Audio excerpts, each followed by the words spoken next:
ஆன்மீக சொந்தங்கள் அனைவருக்கும் வணக்கங்க. இன்றைக்கி நம்மளுடைய சேனலில் என்ன மாதிரியான விஷயங்கள் எல்லாம் பார்த்து தெரிஞ்சுக்க போகிறோம் அப்படின்னு பார்த்தீங்கன்னா, மீன ராசியை சேர்ந்தவங்க அனைவருக்குமே மே மாதம் 19ஆம் தேதியானது நாளை பிறக்கிறதுக்கு நாளை கிரக நிலைகளின் அமைப்பின்படி உங்களுக்கு இந்த 19ஆம் தேதிக்கு பிறகு சில பல விஷயங்கள்லாம் உங்கள் வாழ்க்கையில் மாறப்போகுது. அந்த விஷயங்கள்லாம் என்ன, மேலும் நீங்கள் இந்த காலகட்டத்தில் என்ன மாதிரியான விஷயத்தில் கவனமாக இருக்கணும், என்ன விஷயம்லாம் பண்ணணும் பண்ணக்கூடாது அப்படிங்கிறத பற்றி தான் நான் இன்றைக்கி இந்த வீடியோ பதிவின் மூலியமாக உங்ககிட்ட சொல்ல போகிறேன். இந்த பதிவில் சொல்லக்கூடிய எல்லா விஷயங்களுமே உங்களுக்கு கண்டிப்பாக பயன் தரக்கூடிய விஷயமா நிச்சயமாக இருக்கும். ஸோ வீடியோவை ஸ்கிப் பண்ணாமல் தொடர்ச்சியாக பாருங்கள். மேலும் உங்களுக்கு குரு பகவானை ரொம்ப பிடிக்கும்னா அந்த வீடியோக்கு ஒரு லைக் பண்ணிவிட்டு, உங்களுடைய ஆள் மனதில் நிறைவேறாத விஷயங்கள் அப்படின்னு சொல்லிட்டு நிறையவே இருக்கும். அதில் ஏதோ ஒரு விஷயம் நடக்கணும்னு சொல்லி மனதார வேண்டிக் கொண்டு நம்மளுடைய கமெண்ட் பாக்ஸில் குரு பகவானுக்கு போற்றி அப்படின்னு சொல்லி மறக்காமல் பதிவிடுங்க. இந்த சமயம் நீங்கள் அவரை நினைத்து இப்படி ஒரு விஷயம் பண்ணும்போது கண்டிப்பாக நீங்கள் உங்கள் மனதில் என்ன விஷயம் நடக்கணும்னு சொல்லி மனதார நினைத்தீங்களோ அந்த விஷயங்கள் அனைத்தையுமே நிச்சயமாக அவர் நடத்தி கொடுப்பாரு. ஸோ நம்பிக்கையோடு இந்த ஒரு விஷயத்தை பண்ணி பாருங்கள். மேலும் இது போன்ற ஆன்மீகம் சம்மந்தப்பட்ட வீடியோஸ் எல்லாம் நீங்கள் பார்த்து தெரிஞ்சுக்கணும் அப்படின்னு ஆசைப்பட்டால் நம்மளுடைய சேனலை மறக்காமல் சப்ஸ்கிரைப் பண்ணிவிட்டு கீழே இருக்கும் பெல் ஐக்கானையும் மறக்காமல் கிளிக் பண்ணுங்கள். அப்போ தான் நம்ம சேனலில் போடுற ஒவ்வொரு வீடியோவுமே நோட்டிஃபிகேஷனாக உங்களிடம் வந்து சேருங்க. ஸோ இப்போ வாங்க நம்ம வீடியோக்குள்ளே போய் முழுசாக பார்க்கலாம். மீன ராசியில் என்னென்ன நட்சத்திரங்கள் ஃபஸ்ட்டு இருக்குது அப்படின்னு பார்த்தீங்கன்னா, புரட்டாதி 3ஆம் பாதங்களும் உத்திரட்டாதி ரேவதி ஆகிய 3 நட்சத்திரங்களும் இந்த ராசியில் அமைஞ்சிருக்கு அப்படின்னு சொல்லப்படுதுங்க. அது மட்டும் இல்லாமல் இந்த மீன ராசி சேர்ந்தவங்க உங்களுடைய வாழ்க்கையில் பல நேரங்களில் பல கோணங்களில் இருப்பதாக காட்சியளிக்கும். அடிக்கடி சிறுபிள்ளைத்தனமாக ஏதேனும் செய்துவிட்டு சிக்கலில் மாட்டிக்கொள்ளக்கூடிய ராசியாக இந்த மீன ராசிக்காரங்க கண்டிப்பாக இருப்பாங்க. குருவின் தனுசு ராசியில் பிறந்தவங்க பட்பட் என்று பேசுவாங்க. ஆனால் குருவின் மீன ராசியில் பிறந்த நீங்கள் இதமாகவும் இங்கிதமாகவும் சூழ்நிலை அறிந்து பேசுவீங்க. தனுசு ராசியில் பிறந்தவங்க திட்டம் எதுவும் இல்லாமல் திடீர் முடிவுகளை எடுப்பாங்க என்றால், மீன ராசியில் பிறந்த நீங்கள் திட்டம் போட்டு செயல்படுத்தி அந்த விஷயத்தில் வெற்றியும் பெறுவீங்க அப்படின்னு சொல்கிறாங்க. தனக்காரகன் அப்படின்னு சொல்லக்கூடிய குருவின் ராசியில் நீங்கள் பிறந்திருப்பதால் பணத்தை விட மனசு தான் உங்களுக்கு பெரிய ஒரு விஷயமா இருக்கும். பணம் பின்னாடி எப்போவுமே ஓட மாட்டீங்க. உங்களுக்கு முக்கியமான விஷயம் என்னன்னு பார்த்தீங்கன்னா மனசு தான். மனம் யாருக்கிட்ட நல்லதாக இருக்கோ அவங்கக்கிட்ட மட்டும்தான் நீங்கள் பழகுவீங்க அப்படின்னு சொல்லப்படுதுங்க. யாராவது உங்களை அவமானப்படுத்திட்டாங்க அப்படின்னா வாழ்க்கை முழுவதுமே அவர்களை ஒதுக்கி வைத்து விடுவீங்க. உங்கள் இமேஜ் எங்கேயும் எப்பொழுதும் பாதிக்கக்கூடாது என்பதில் எச்சரிக்கையாக நீங்கள் நடந்து கொள்வீங்க. மேலும் வாக்குஸ்தானத்திற்கு அதிபதியான செவ்வாயே உங்களின் 9வது அதிபதியாக வராரு.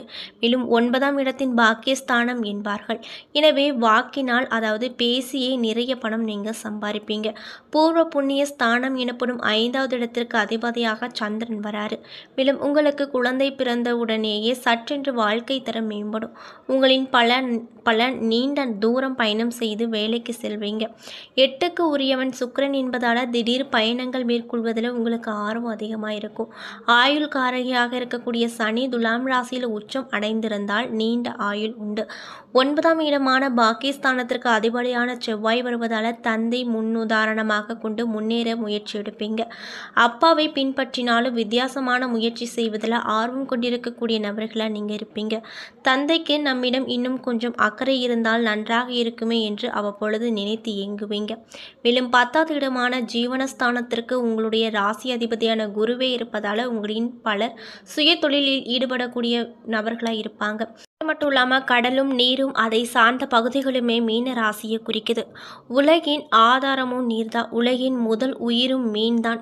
கடல், ஆறு, நதி என்று எல்லாவற்றிற்கும் அடிப்படை நீர்தான். நீர் பரவியிருக்கும் பரப்புக்கேற்ப எவ்வாறு பெயர்கள். பஞ்சபூத தலங்களில் நீரின் தத்துவத்தை சொல்லும் கோவில்கள் செல்லும் போது உங்களுக்கு நிச்சயம் மாற்றம் கிடைக்கும். அப்படி நீர் தத்துவத்தை உணர்த்தும் பஞ்சபூதங்களில் நீருக்குரிய தலமாக விளங்குவது திருவானைக்காவல் ஜம்புகேஸ்வரர் ஆலயம் தான் அப்படின்னு சொல்கிறாங்க. அது மட்டும் இல்லாமல் கருவறையிலே நீர் ஏறும் இறங்கும். இந்த தலம் அம்பாள் சகல உலகையும் ஆழ்வதால் அகிலேண்டேஸ்வரி என்னும் திருப்பெயரோடு அருள்பாலிக்கிறாள். மீனராசியில் பிறந்தவங்க திருச்சிக்கு அருகில் இருக்கக்கூடிய திருவானைக்காவல் ஜம்புகேஸ்வரர் வணங்குவதால் கடல் அளவு அருளை பெற முடியும் அப்படின்னு சொல்லப்படுதுங்க. இந்த வீடியோ பதிவை மீனராசிக்காரங்க பார்த்துட்ருக்கீங்கன்னா மறக்காமல் இந்த கோவிலுக்கு போயிட்டு வாங்க. கண்டிப்பாக உங்களுக்கு நல்ல பலன் அந்த அம்பாள் கூடிய விரைவில் கொடுப்பாங்க அப்படின்னு சொல்லப்படுதுங்க. மேலும் இந்த பதிவை மீனராசிக்காரங்க பார்த்துட்ருக்கீங்க அப்படின்னா நான் சொன்ன விஷயம்லாம் உங்களுக்கு கரெக்டாக இருந்துச்சுன்னா நம்மளுடைய கமெண்ட் பாக்ஸில் எஸ் அப்படின்னு சொல்லி மறக்காமல் பதிவிடுங்க. இப்படிப்பட்ட அன்பு நேயர்களுக்கு இந்த 19ஆம் தேதிக்கு பிறகு என்னென்ன விதமான சிறப்பான விஷயங்கள்லாம் நடக்க போகுது அப்படிங்கிறத பற்றி தான் நான் உங்களுக்கு இந்த பதிவின் மூலிமா சொல்ல போகிறேன். ஸோ வீடியோவை ஸ்கிப் பண்ணாமல் பாருங்கள். பார்வையாளர் பலன்களை அள்ளி தரக்கூடிய பகவான் யாருன்னு பார்த்தீங்கன்னா குரு பகவான் தான். அந்த சக்தி வாய்ந்த குரு பகவானை ராசி அதிபதியை பெற்றிருக்கவங்க தான் மீன ராசிக்காரங்க. மேலும் சூரிய பகவான் உங்களுக்கு இந்த காலகட்டத்தில் 3ஆம் வீட்டில் அமர்றாரு. இதனால் இந்த 19ஆம் தேதிக்கு பிறகு உங்களுக்கு எப்படி இருக்கும் அப்படின்னு பார்த்தீங்கன்னா கணவனின் வருமானத்தை பற்றி கவலைப்படாமல் செலவு வைப்பதிலேயே மனைவிக்குறியாக இருப்பாங்க. தூரதேச பயணங்களை இந்த காலகட்டத்தில் தள்ளி போடுவது நல்லதுங்க. உறவினர்களிடமும் நண்பர்களிடமும் வீண் பம்பு வராமல் எச்சரிக்கையாக நடந்து கொள்வது ரொம்ப ரொம்ப நல்லது. உழவுகின்ற நிலவும் உங்களுக்கு உதவிகரமாக இந்த காலகட்டத்தில் இல்லாத காரணத்தால் நீங்கள் செய்யக்கூடிய தொழிலில் மந்த நிலை அப்படிங்கிறது காணப்படுங்க. வியாபாரத்தை விருத்தி செய்ய இரவு பகலாக உழைப்பீங்க. மேலும் செவ்வாய் பகவான் இந்த காலகட்டத்தில் உங்களுடைய ராசிக்கு 5வது இடத்துல இருக்கிறாரு. இதனால் விவசாய உற்பத்தியை பெருக்க ஆர்வமோடு செயல்படுவீங்க. தோப்பு குத்தகை மூலமாக நல்ல லாபத்தை பார்த்து ரொம்பவே சந்தோஷகரமாக இருப்பீங்க.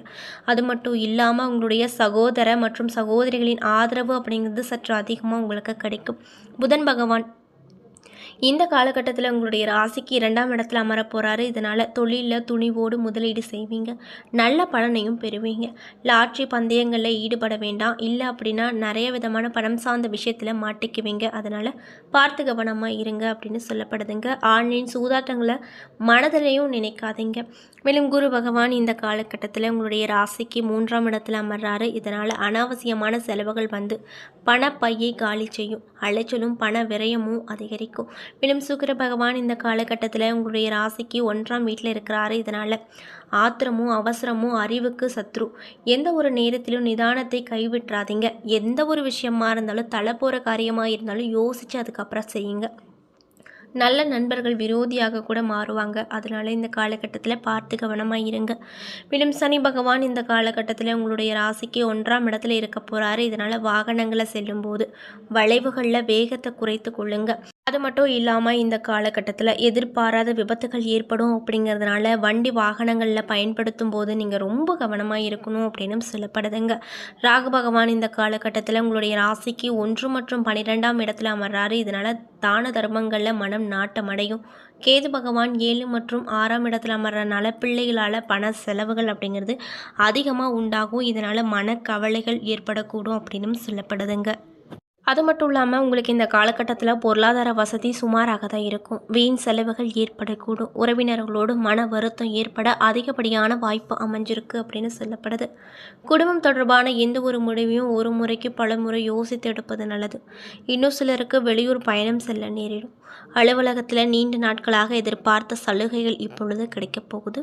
இன்னும் சிலருக்கு இடமாற்றங்கள் கிடைக்க வாய்ப்பு அதிகமாக உள்ளதால் தற்காலிகமாக குடும்பத்தை விட்டு பிரிந்திருக்கக்கூடிய சூழ்நிலை அப்படிங்கிறது உருவாகும். வியாபாரத்தை பொறுத்த வரைக்கும் விற்பனை நல்லபடியாக இருப்பதோடு மட்டுமல்லாமல் எதிர்பார்த்ததை விடவும் லாபம் கூடுதலாக கிடைக்கப்பெற்று ரொம்பவே சந்தோஷமாக இருப்பீங்க.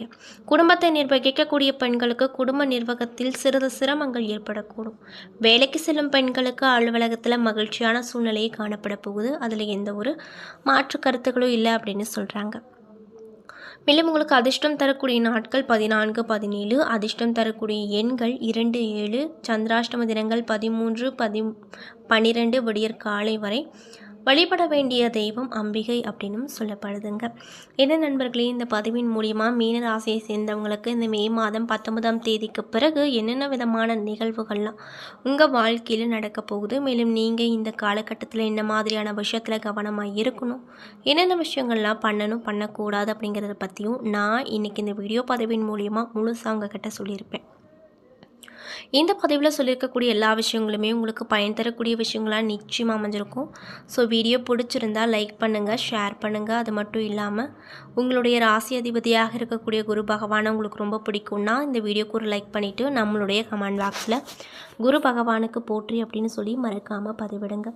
இந்த தருணத்தில் நீங்கள் அவரை நினைத்து இப்படி ஒரு விஷயம் பண்ணும்போது கண்டிப்பாக நிறைய விதமான நல்ல மாற்றங்கள் உங்கள் வாழ்க்கையில் கூடிய உறவில் அவர் பெற செய்வார். ஸோ நம்பிக்கையோடு இந்த ஒரு விஷயத்தை பண்ணி பாருங்கள்.